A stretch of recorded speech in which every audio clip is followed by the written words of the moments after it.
मानो चेड़े, चलो बेटा, स्कूल का टाइम हो गया है। वहाँ सारे बच्चे स्कूल में आ गए होंगे। हम देर से जाएंगे तो बच्चे क्या बोलेंगे कि स्कूल के टीचर ही देर से आते हैं। मीनू चिड़िया स्कूल की टीचर थी। उल्लू सेठ का पूरा स्कूल मीनू चिड़िया ने संभाला हुआ था। यार मम्मा, बस 2 मिनट, मेरा ये वाला कार्टून खत्म हो जाए फिर चलते हैं। 2 मिनट कब से कर रहे हो मानो चेड़े? मैं टीचर हूँ, अगर मैं ही देर से जाऊंगी तो बच्चे क्या सोचेंगे मेरे बारे में? मीनू चिड़िया को गुस्सा आता है। वे रिमोट उठा के टीवी को बंद कर देती है। क्या मम्मा, मेरा इतना अच्छा कार्टून चल रहा था, आपने टीवी क्यों बंद कर दिया? खोलो ना टीवी। आप टीचर हो ना, आप चली जाओ स्कूल। आज मैं स्कूल की छुट्टी कर लेता हूँ। कोई जरूरत नहीं है छुट्टी करने की। तुम्हें पता है ना मानो चेड़े, मेरी क्लास में जो बच्चा भी बिना वजह छुट्टी करता है, मैं उसके ऊपर फाइन लगा देती हूँ। मीनू चिड़िया जबरदस्ती मानो चिड़ी को लेकर स्कूल चली जाती है। स्कूल में सारे बच्चे आए हुए थे। मीनू चिड़िया भी मानो चिड़ी को लेकर क्लासरूम में आ जाती है। Good morning teacher. Good morning बच्चों। चलो, मैं सबकी प्रेजेंट लगा रही हूँ, सब ध्यान से सुनना। मीनू चिड़िया फिर सब बच्चों की प्रेजेंट लगाने लगती है। राजू कौवा प्रेजेंट टीचर, नन्ही बुलबुल प्रेजेंट टीचर, नन्हा कबूतर प्रेजेंट टीचर। इस तरह मीनू चिड़िया फिर जो बच्चा आया हुआ था उसकी प्रेजेंट लगाती है और जिसने छुट्टी की थी उसकी एब्सेंट लगा देती है। आगे की कहानी देखने से पहले वीडियो को एक लाइक जरूर कर दें। हाँ भाई बच्चों, कल मैंने आप सबको जो होमवर्क दिया था आप सबने कर तो लिया है ना? जी जी टीचर, मैंने कर लिया है सारा होमवर्क। एक एक करके आते जाओ फिर और अपना अपना होमवर्क मुझे चेक करवाओ। बस फिर एक एक बच्चा अपनी नोटबुक लेकर मीनू चिड़िया के पास आता और मीनू चिड़िया को अपना होमवर्क चेक करवाता। थोड़ी देर में ब्रेक टाइम का समय हो जाता है। सारे बच्चे आराम से बैठकर अपना अपना लंच करते हैं। रानी कौवी फोन पर अपने भाई से बात कर रही थी। वे गलती से राजू कौवे के लंच बॉक्स में सैंडविच की जगह काफी सारी मिर्चियाँ रख देती है और उसे पता भी नहीं चलता। चलो ठीक है मम्मा, मैं स्कूल जा रहा हूँ। हाँ ठीक है राजू, पर बेटा लंच बॉक्स रख लिया है ना बैग के अंदर? हाँ मम्मा, लंच बॉक्स मैंने रख लिया है बैग में। चलो अब मैं चलता हूँ। राजू कौवे को भी नहीं पता था कि आज वे अपने लंच बॉक्स के अंदर सैंडविच की जगह मिर्चियाँ लेकर स्कूल जा रहा है। सारे बच्चे स्कूल में आ जाते हैं। मीनू चिड़िया रोज की तरह आज भी बच्चों की प्रेजेंट लगाती है। थोड़ी देर में ब्रेक टाइम का समय हो जाता है। सब बच्चे अपना अपना लंच कर रहे थे, पर राजू कौवा क्या ही लंच करता, उसके लंच में से तो मिर्चियाँ ही मिर्चियाँ निकलती हैं। मीनू टीचर, ये देखें, किसी बच्चे ने मेरे साथ शरारत की। मेरे लंच बॉक्स के अंदर से सैंडविच निकाल लिया और इसके अंदर ये मिर्चियाँ ही मिर्चियाँ डाल दी। बच्चों, किसने किया ये मजाक? राजू कौवे के लंच बॉक्स में से सैंडविच निकालकर ये मिर्चियाँ किसने रखी? कोई बच्चा भी हाँ नहीं बोलता क्योंकि ये काम किसी ने भी नहीं किया था। कोई बात नहीं राजू कौवे, ये लो तुम मेरा सैंडविच खा लो। वैसे भी आज मैं 2 सैंडविच लेकर आई थी। राजू कौवा फिर आकर अपनी सीट पर बैठ जाता है और मजे से सैंडविच खाने लगता है। चलो बच्चों, सबका लंच हो गया है ना? सब आराम से बैठो, मैं पढ़ा रही हूँ। अब मुझे शरारत करता हुआ कोई नजर ना आए। लंच टाइम के बाद मीनू चिड़िया दोबारा से बच्चों को पढ़ाने लग जाती है। जल्दी से राजू के स्कूल जाकर मीनू चिड़िया से आज मैं बात कर ही लेता हूँ कि जरा राजू पर वे ज्यादा ध्यान दे। पढ़ाई में बहुत बुरा है, कहीं ऐसा न हो इस साल भी वे फेल हो जाए। कालू कौवा मीनू चिड़िया से बात करने के लिए राजू कौवे के स्कूल चला जाता है। उधर स्कूल में मीनू चिड़िया बच्चों को पढ़ा रही थी, पर राजू कौवा और नन्हा तोता आपस में बातें कर रहे थे और मीनू चिड़िया ये देख लेती है।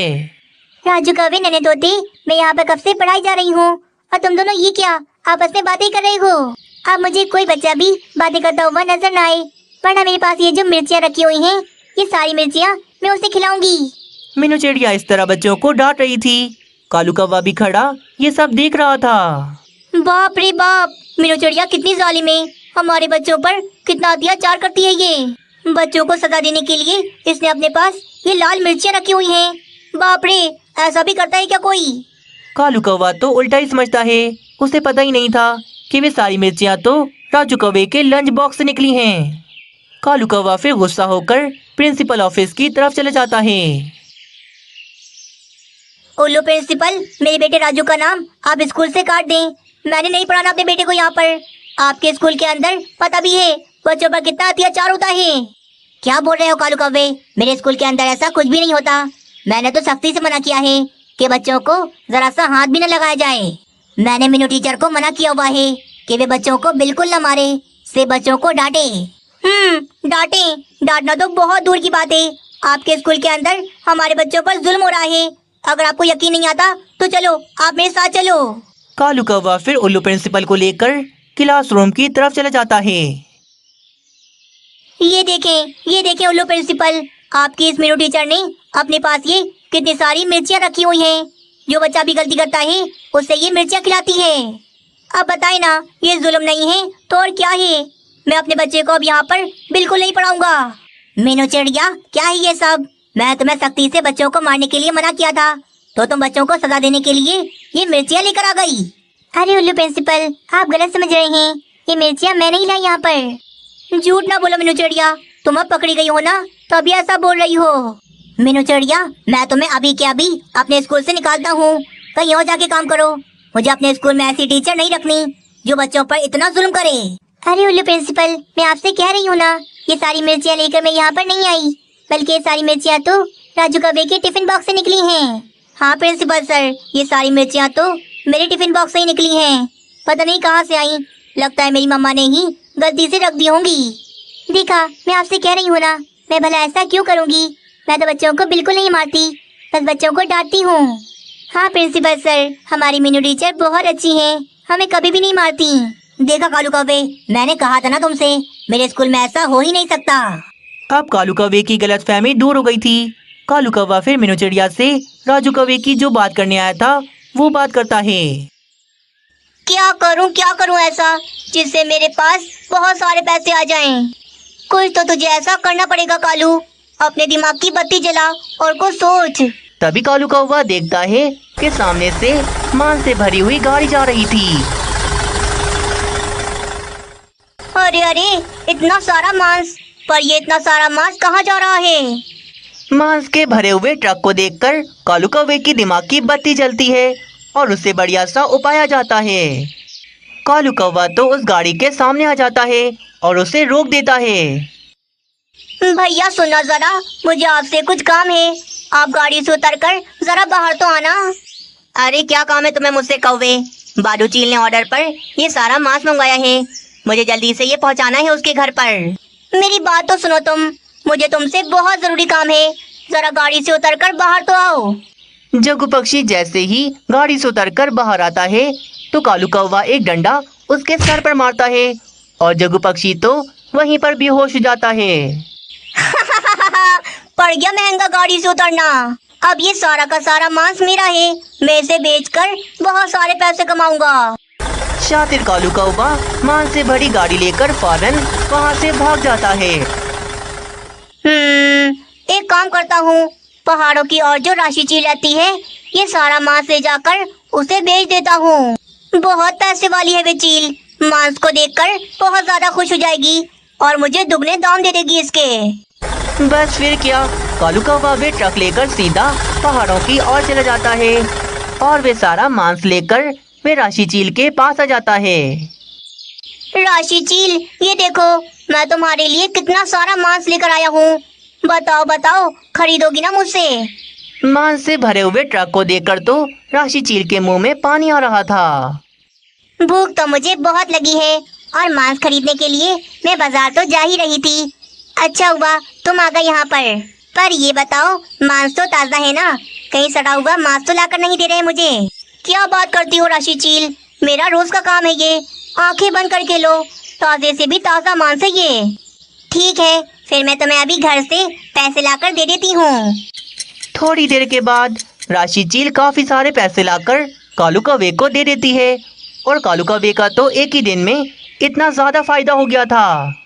दूसरी तरफ बालू चील कब से अपने मांस के आने का इंतजार कर रही थी। कहाँ रह गया ये जग्गू पक्षी? एक तो पहले इन्हें पैसे दे दो, तो हमेशा देर से ही आते हैं। कुछ देर के बाद जग्गू पक्षी को होश आ जाता है तो वे उठकर क्या दिखता है, उसकी गाड़ी तो खड़ी थी पर गाड़ी से सारा का सारा मांस गायब था। परेशान होकर बेचारा जग्गू पक्षी भागा बालू चील के पास चला जाता है। बालू चील, मुझे माफ कर दो, मैं तुम्हारा मांस ना ला सका। किया, मैं कब से यहाँ पर मांस के आने का इंतजार कर रही हूँ।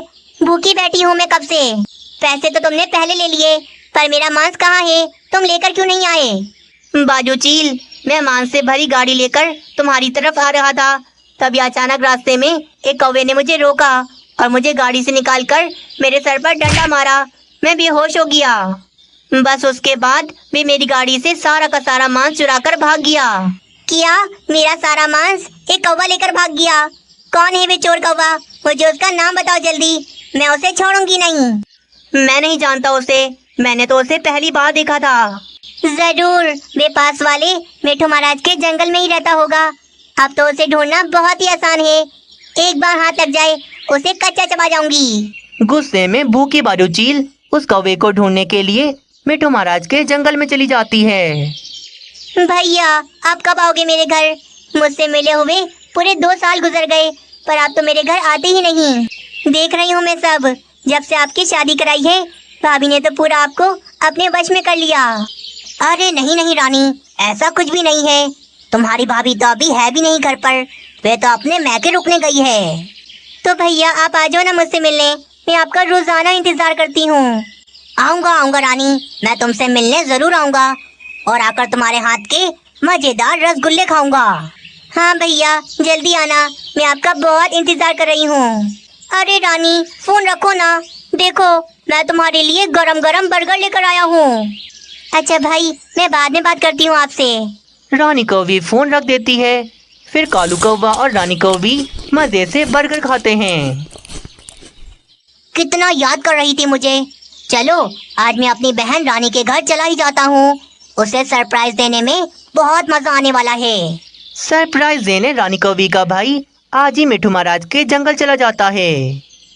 थोड़ी देर के सफर के बाद वे मिठू महाराज के जंगल में पहुंच जाता है। आज तो बाजू चील भी बहुत गुस्से में उस कौवे को जंगल में ढूंढ रही थी जिसने उसका मांस चुराया था। तभी ढूंढते ढूंढते बाजू चील को रानी कौवी का भाई नजर आ जाता है। जरूर यही होगा वे कौवा, शक्ल से भी कितना चालाक लगता है। आज इसे नहीं छोड़ूंगी, मेरा मांस चुराने की इसे कड़ी सजा दूंगी। अरे अरे, इस जंगल में आए हुए भी मुझे कितने साल गुजर गए, पता नहीं रानी का घर कहाँ होगा। तभी पीछे से बाजू चील हमला करती है और रानी कौवी के भाई को पकड़ लेती है। तूने मेरा मांस चुराया है ना, चोर कहीं के, छोड़ूंगी नहीं तुझे। चोरी करने में शर्म नहीं आती। अरे रुको रुको चील, ये तुम क्या बोल रही हो? मैं कोई चोर वोर नहीं हूँ। बाजू चील बहुत गुस्से में थी। वे कुछ नहीं सोचती और वे रानी कौवी के भाई को बहुत ज्यादा मारने लग जाती है। तभी भागा भागा वहाँ पर जग्गू पक्षी भी आ जाता है। अरे रुक जाओ बाजू चील, ये वे कौवा नहीं है जो तुम इसे मार रही हो। रुक जाओ, छोड़ दो इसे। ये बात सुनकर बाजू चील रुक जाती है। क्या ये वो कौवा नहीं है? पहले बताना था ना। मैंने इस बेचारे कौवे को मार मार कर इसका अंचर पंचर ढीला कर दिया। मैं कह रहा था बार बार, मैं चोर नहीं हूँ। बाजू चील रुक जाओ, मैं तुम्हें उस चोर कौवे का चित्र बना के देता हूँ ताकि अगली बार तुमसे कोई गलती ना हो। जग्गू पक्षी कालू कौवे का चित्र बनाने के लिए चला जाता है। थोड़ी ही देर में जग्गू पक्षी एक पेपर पर कालू कौवे का हूबहू चित्र बनाकर लाता है।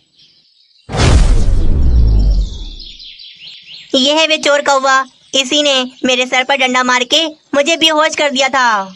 शक्ल से कितना मासूम लगता है, परंतु 1 नंबर का चोर है। अब तो मैं इसे नहीं छोड़ूंगी।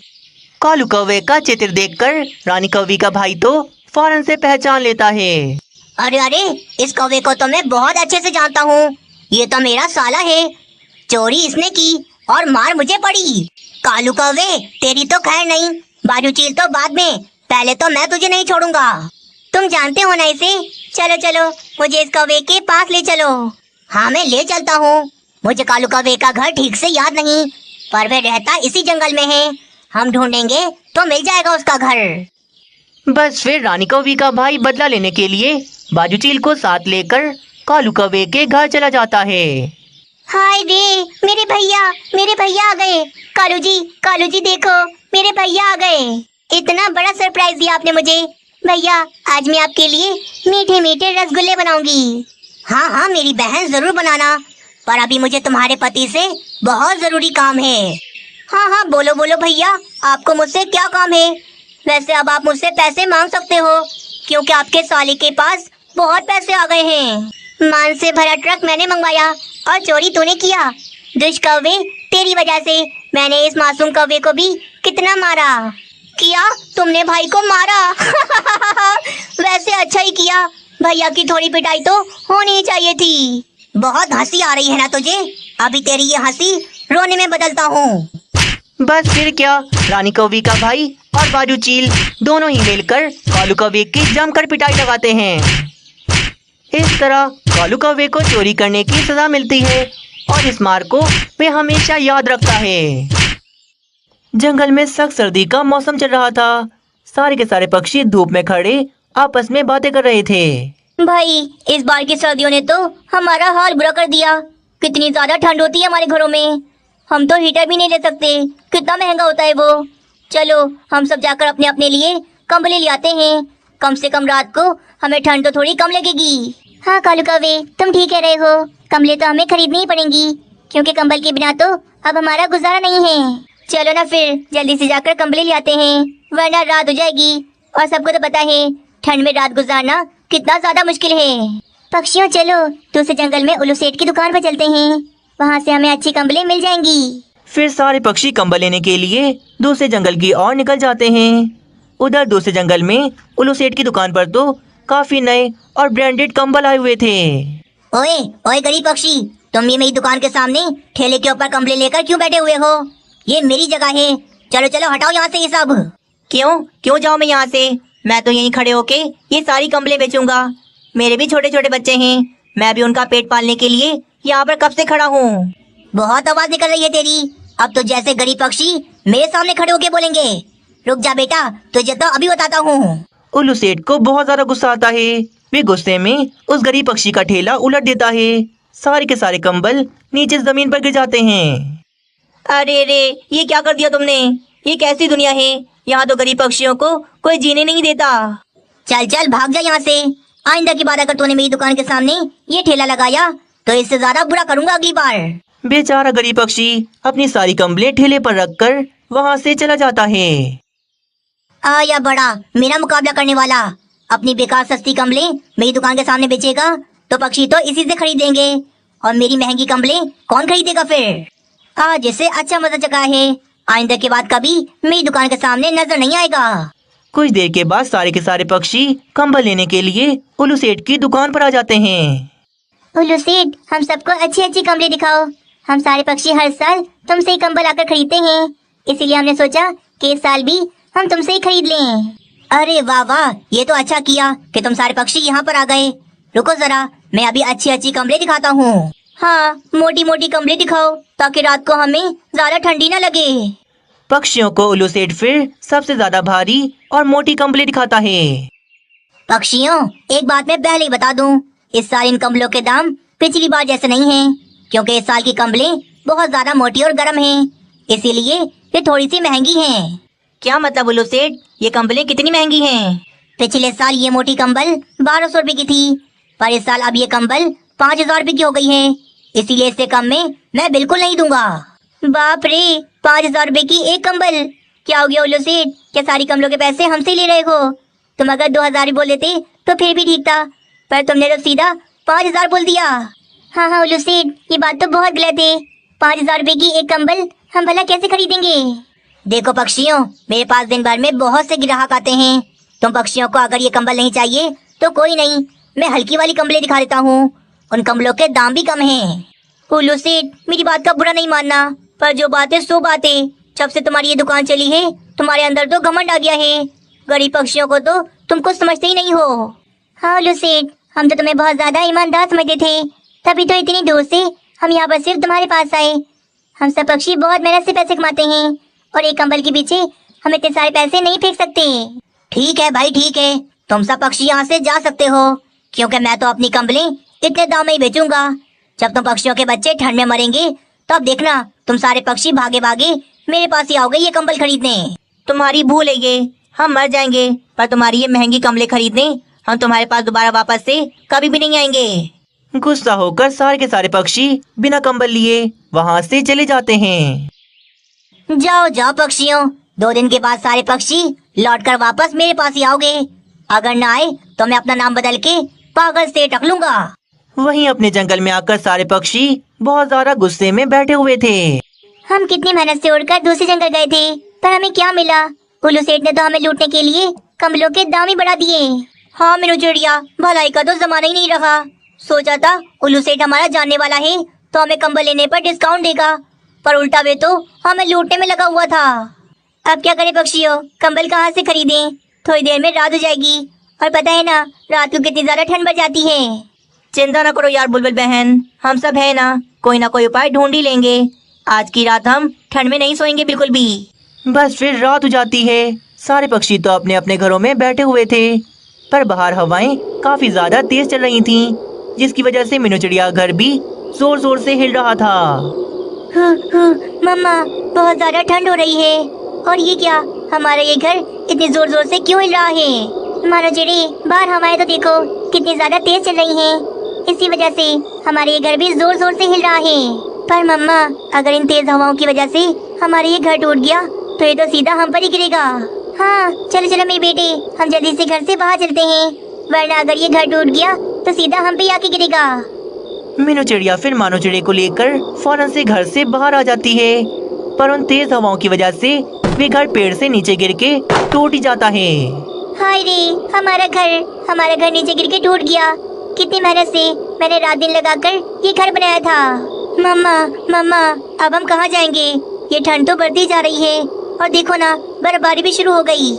अपनी खिड़की से कालू कौवा मीनू चिड़िया और मानो चिड़े को बाहर सर्दी में कांपता हुआ देख लेता है। अरे बाप रे, मीनू चिड़िया घर टूट गया। बेचारी किस तरह अपने बेटे को लेकर बाहर ठंड में खड़ी है। चलो जल्दी से जाकर इसे अपने घर में ले आता हूँ। कालू जी आप यहीं रुको, मैं जाती हूँ, मीनू चिड़िया और मानो चिड़े को लेके आती हूँ। रानी कौवे फिर चली जाती है। मीनू चिड़िया और मानो चिड़े को लेकर वे अपने घर में आ जाती है। मीनू चिड़िया, तुम्हारा घर टूट गया है ना, तुम इस बात की बिल्कुल चिंता मत करना। ये भी तुम्हारा अपना ही घर है, तुम मानो चिड़े के साथ यहाँ पर आराम से रहो। हाँ मीनू चिड़िया, वैसे भी तुम कहती हो ना हम पक्षियों को मुश्किल समय में एक दूसरे का साथ देना चाहिए, तो देखो मैं भी वही कर रहा हूँ। बहुत बहुत शुक्रिया कालू कौवे, मैं तो बहुत ज्यादा परेशान थी कि इतनी ज्यादा ठंड में मैं मानो चिड़े को लेकर कहाँ जाऊंगी, पर रानी कौवे आई और मुझे यहाँ लेकर आ गई। मम्मा, मुझे तो बहुत ज्यादा भूख लग रही है, कुछ खाने को दो ना। अरे खाना तो हमने भी नहीं खाया, चलो मैं लगाती हूँ, फिर सब मिलके खाते हैं। रानी कौवे फिर जल्दी से भोजन लगा देती है। आज उसने गरम गरम रोटियां और दाल बनाई थी। सब मिलकर मजे से भोजन खा रहे थे। मानो चिड़ा जल्दी जल्दी भोजन खाता है और वे सामने रखी गरम रोटी को ही ओढ़ के सो जाता है। अरे मीनू चिड़िया, अपने बेटे को देखो कैसे रोटी ओढ़ के सो गया। मीनू चिड़िया फिर मानो चिड़े को ऐसे रोटी ओढ़ के सोता हुआ देखती है तो उसके मन में तो बढ़िया सा उपाय आ जाता है। अरे वाह, ये देखकर तो मुझे बहुत बढ़िया सा उपाय मिल गया। हम महंगी कंबल नहीं खरीद सकते तो क्या हुआ, हम बड़ी बड़ी रोटियां बनाएंगे और गरम गरम रोटियां बना के हम उन्हीं रोटियों को कंबल की जगह ओढ़ लेंगे। रोटियां गरम होंगी इसीलिए हमें ठंड भी नहीं लगेगी। अरे वाह मीनू चिड़िया, ये तो बहुत बढ़िया उपाय है। अगर ऐसा हो गया तो उल्लू सेठ तो जल के काला हो जाएगा। हम रोटी वाली गरम कंबल ओढ़ के आराम से सोएंगे फिर। बस फिर क्या था, मीनू चिड़िया और रानी कौवी मिलकर बड़ी बड़ी रोटियां बनाने लगती हैं। जब रोटियां बनके तैयार हो जाती हैं तो वे सारे पक्षी वे बड़ी सी रोटियां ओढ़ के ही आराम से सो जाते हैं। रोटियां गर्म थीं, इसलिए पक्षियों को बिल्कुल भी ठंड नहीं लग रही थी। वे पक्षी तो सुकून से सो रहे थे। पक्षियों, तुम सब मानोगे नहीं, कंबल से ज्यादा तो गरम रोटी को ओढ़ के सोने में आता है। पता है कल हमने ऐसा ही किया। हाँ पक्षियों, कल रात जो सोने में मजा आया वैसा मजा तो मुझे आज तक नहीं आया। रोटी पूरी रात गर्म थी जिसकी वजह से सोने में भी बहुत ज्यादा मजा आ रहा था। तो फिर ठीक है, हम भी आज रात को अपने अपने घरों में बड़ी बड़ी सी रोटियां बनाएंगे और उन्हें ओढ़ के हम सो जाएंगे आराम से। बस फिर क्या, रात हो जाती है। कालू कौवे और मीनू चिड़िया की बात मानकर पक्षी अपने अपने घरों में बड़ी बड़ी सी रोटियां बना रहे थे। जब रोटियां बनकर तैयार हो जाती तो पक्षियों उन्हीं रोटियों को ओढ़ के आराम से सो जाते। पक्षियों को बिल्कुल भी सर्दी नहीं लगती। फिर कुछ दिन ऐसे ही गुजर जाते हैं। उल्लू सेठ तो पक्षियों का इंतजार कर रहा था कि पक्षी अभी तक उसकी दुकान पर कंबल खरीदने क्यों नहीं आए। अरे भाई, एक हफ्ते से ऊपर हो गया, पक्षी मेरे पास दोबारा कंबल खरीदने क्यों नहीं आए? अगर पक्षी जल्दी ना आए तो मुझे अपना नाम बदल के पागल सेठ रखना पड़ेगा, जो मैंने अपने आप से कहा था। पक्षियों का पता लगाने रात को उल्लू सेठ पक्षियों के जंगल में आता है और वे घर की खिड़की से पक्षियों के घरों में झांकता है। अरे बाप रे, ये कैसी कंबल है? ये कंबल तो नहीं लग रही। अरे ये तो रोटी है, इतनी बड़ी बड़ी रोटियां। बाप रे, ये पक्षी तो बड़े ही चालाक निकले, बड़ी बड़ी रोटियां बना के इन्हें ही ओढ़ के सो गए। पक्षियों को रोटी वाली कंबल में देखकर उल्लू सेठ तो बहुत ज्यादा ही जल जाता है। आखिरकार वे वापस चला जाता है। उल्लू सेठ को तो अब बहुत ज्यादा चिंता हो रही थी कि अगर रोटी वाली कंबल का उपाय और जंगलों में भी फैल गया तो उसकी कंबलें तो बिकना बिल्कुल ही बंद हो जाएंगी।